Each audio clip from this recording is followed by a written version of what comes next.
Tudo conspirava para o Corinthians se firmar ali perto do G4. Red Bull Bragantino vacilou, Fortaleza tropeçou, depois o Flamengo veio a tropeçar. Tudo estava conspirando para que o Corinthians se firmasse ali perto do G4. Tudo, menos o Corinthians. Menos 2 pontos, de uma forma assim, entre aspas, lamentável, né? Porque o Corinthians perdeu aí nos últimos 3 jogos 6 pontos, né? Vieram 3 empates com Juventude, Atlético Goianiense e também ontem, né, contra o América Mineiro, e são 3 jogos que o Corinthians poderia ter saído vitorioso. Hoje vai ser um vídeo muito mais opinativo do que analítico. Mas antes de mais nada, se inscreva no canal, deixe seu like. Deixe nos comentários o que você achou dessas 3 partidas do Corinthians, principalmente a de ontem, beleza? Então agora, sem mais conversa, bora pro vídeo. Bom, galera, para começar, né, falando do jogo, eu gostaria de começar ali em uma ordem cronológica.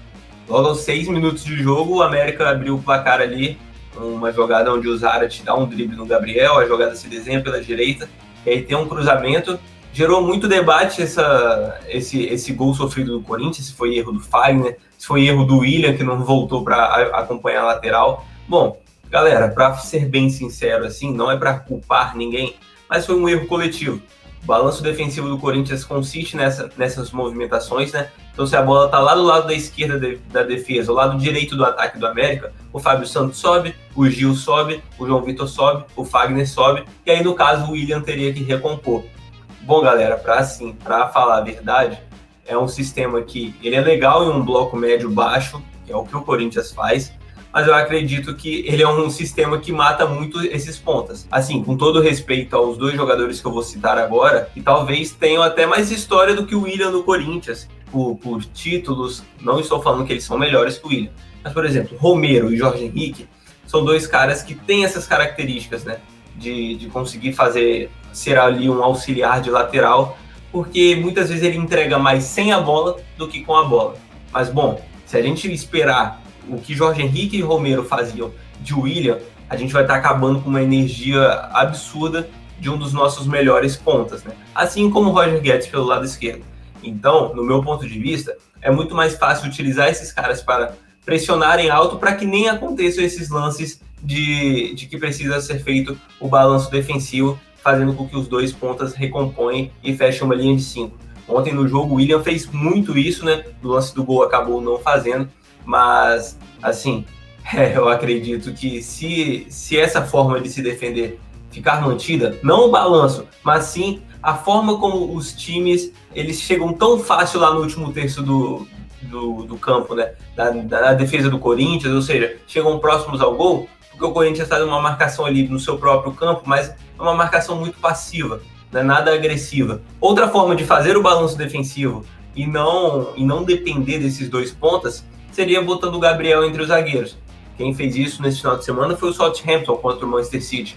Como é que consiste o balanço? Sobe o lateral esquerdo, sobe o zagueiro esquerdo, sobe o zagueiro direito, sobe o lateral direito, quando tem uma linha de 4. Quando sobe o lateral direito, quem tem que fazer as costas do lateral é o ponta. Então o que o Southampton fez? Bom, subiu o lateral esquerdo, subiu o zagueiro esquerdo, tinha o volante, zagueiro direito fica na direita, o lateral direito fica na lateral direita. Então esses 2 pontas não precisavam voltar tanto assim. Então acho que são 2 formas de se defender, né? Marcar mais agressivo, marcar mais alto, ou fazer esse balanço defensivo que o Silvinho gosta tanto, né? De fazer uma linha de 5, com um volante entre os 2 zagueiros, para não precisar ficar o William e Roger Guedes voltando toda hora, porque a gente vai precisar desses caras lá no ataque. E bom, como a gente está falando em ordem cronológica, o gol do Corinthians mostra um pouco de como a gente vai precisar desses caras no ataque. Uma arrancada do William bem legal, né? Tabelando ali com o GP, a presença diária do Roger Guedes, ali o Jô acabou perdendo o gol praticamente feito, né? Tudo bem que teve os méritos do Cavicchioli, depois ele foi bem inteligente ali ao ajeitar para o Juliano, e a finalização do Juliano muito linda, e o Corinthians empatou o jogo. Ainda bem que foi no primeiro tempo, era um momento do jogo onde o jogo era totalmente do América. Antes desse gol teve um lance do Ribamar que ele sai cara a cara com o Cássio, né? E novamente o Gabriel sofrendo um drible. Eu vou fazer um vídeo do Gabriel para essa semana. E aí, que sorte que o Corinthians, no momento que não tinha nenhuma finalização, finalizou com o Roger Guedes, finalizou com o Jô e finalizou com o Juliano no mesmo lance. E aí, depois do gol, ficou até assim, né? Quem não estava vendo o jogo pensou, caraca, tem 5 finalizações do América contra 3 do Corinthians. Então, não é um jogo de dominância do América. Não, mas o primeiro tempo eu acreditei e acredito que vocês também tenham essa mesma visão, que o Corinthians não foi dominado, mas que poderia ter rendido muito mais. E aí chega o segundo tempo, o Renato Augusto entra, enfim, o Juliano criou várias chances, ontem ele também mostrou bastante. Eu fiz um material sobre isso nas minhas redes sociais, caso vocês queiram ver, é esse @ que está aparecendo aí na tela. No Instagram não tem esse 2, mas onde eu mostro como o Juliano ele pode ser bastante perigoso quando ele joga ali mais próximo ao ataque, né? Muitas vezes, na hora do Corinthians fazer a saída de bola, como o Gabriel não tem muito essa característica, quem recuava mais era o Juliano. Ontem não. Ontem, quando o América parou de pressionar alto, o Corinthians conseguia ali, né, ter uma saída talvez com o João Vitor e Fagner, até mesmo o Fábio Santos pelo lado esquerdo, e aí o Juliano ficava mais ali na frente, e ele mostrou ontem, né, como ele pode criar várias chances. Tudo bem que ele perdeu ali, eu achei que ele teve um gol perdido, que foi o que ele tirou demais, com um belo passe do Roger Guedes, e os outros foi totais méritos do Cavicchioli, que ontem resolveu virar o Manuel Neuer, né? É bem, assim, bem azar do Corinthians. Mas, galera, apesar do Corinthians ter ali no segundo tempo as maiores chances do jogo, eu acredito que não é para desmerecer ninguém, não é para desmerecer o trabalho do Silvinho aqui, não cabe a mim fazer isso, tá? Mas eu também tenho que fazer o meu trabalho, que é analisar. E pela minha análise, eu achei que foi um segundo tempo que foi do Corinthians, mas muito mais por causa das individualidades. Os passes do Roger Guedes, que ontem achou muitos passes bons, um passe para o Juliano, um passe para o Renato, que ele girou e fez um pivô bem bonito ali e finalizou na trave. A qualidade do Juliano, né, para cortar o adversário e chutar numa bela defesa do Cavicchioli também. Então achei que foi muito mais na individualidade do que no coletivo mesmo. Uma jogada bem trabalhada. Eu acredito que a jogada mais trabalhada do Corinthians foi aquele lance que vocês devem lembrar, que foi um passe do Roger Guedes para o Renato Augusto, que ele girou e bateu, mas eu acredito que muito dessa movimentação do Renato seja algo intuitivo dele, assim como o passe do Roger Guedes. Então, essas coisas que o Corinthians precisa melhorar.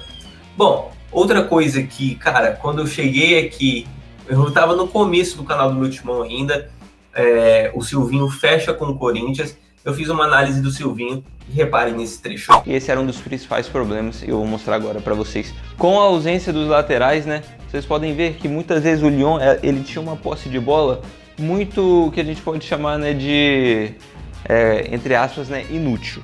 Por quê? Porque o time jogava muitas vezes fazendo um formato de U.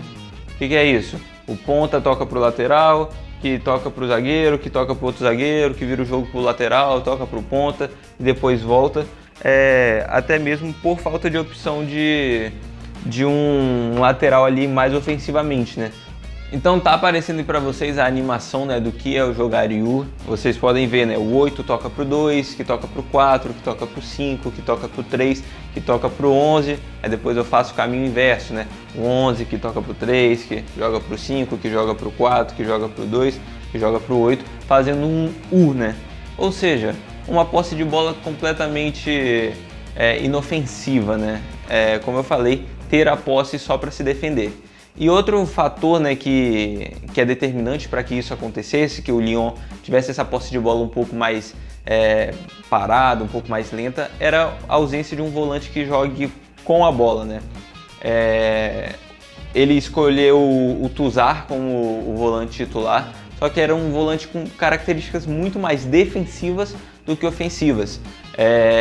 E ele que fala que gosta da posse de bola, que gosta de um jogo ofensivo, isso é meio que uma contradição. Bom, galera, eu acho que muito do que eu falei que era problema do Silvinho no Lyon está sendo repetido no Corinthians. Bom, primeiro essa posse em U.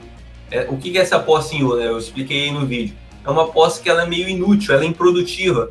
Por quê? Porque é zagueiro para zagueiro, pro lateral, pro ponta, que volta pro lateral, que volta pro zagueiro, zagueiro, outro lateral, vai para outra ponta e forma um U, né? E isso explica onde isso, na verdade, isso fica mais evidente quando eu te trago esse número aqui. O Corinthians é o 19º time que ataca pelo meio no Campeonato Brasileiro. Ou seja, é o segundo time que menos consegue atacar pelo meio. E é o terceiro que ataca pela direita, mas principalmente esse 19º, o segundo time que menos ataca pelo meio, evidencia, né, essa posse em U. Ou seja, o Corinthians tinha 70% de posse de bola, mas não era 70% de posse de bola transferidas que criavam chances. Não, era ter a bola ali só por ter mesmo, Não, era, claro, uma forma de defender. Para mim, sempre ter a bola é uma forma de defender.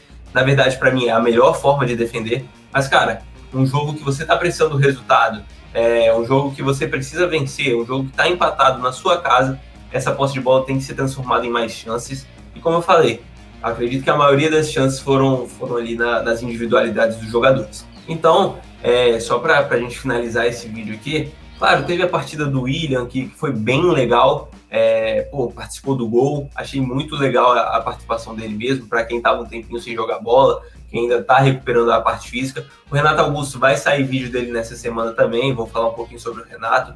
Juliano, como eu já falei, meus materiais estão lá nas minhas redes sociais. E também Roger Guedes, vamos ver se a gente consegue criar alguma coisa aí. Claro, teve a participação do GP, que foi muito boa. Teve a participação negativa do Gabriel, o jogador que sofreu 7 dribles. O Zarate deitou e rolou ali para cima do Gabriel. Para coroar essa má atuação, ele ainda sofreu o amarelo, depois foi expulso.